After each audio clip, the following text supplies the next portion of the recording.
Have you ever looked at a giraffe and wondered why it has such a long neck? Well, it's because of something known as evolution, developed by Charles Darwin in the 19th century, which he described as descent with modification. This just means that species change over time through the inheritance of traits that enhance their fitness. Now, in terms of evolution, fitness does not relate to strength, but is instead a measure of reproductive success. Over time, we have learned that genetic mutations are driving factors of evolution, as they can bring in new traits that neither parent had before, the primary mutations being substitution, deletion, and insertion. This leads us to the main mechanism of evolution, and it's natural selection, the process where organisms better adapted to their environment tend to survive and produce more offspring. When a species inherits a trait or gets one through mutations, it can be beneficial, neutral, or harmful.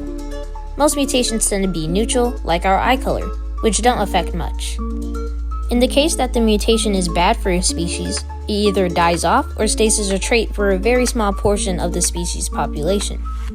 If a deer mouse, usually brown in color, inherits or obtains white fur through a mutation, then it would have lower fitness.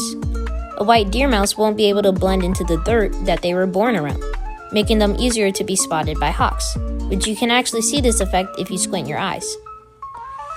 When it comes to organisms that obtain good traits, over time, natural selection selects those traits and allows them to spread within the population until they are the norm for a species.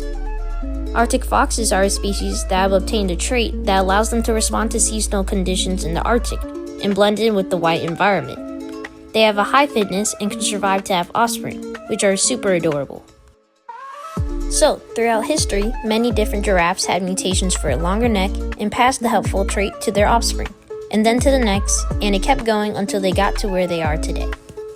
And that's evolution. Bye.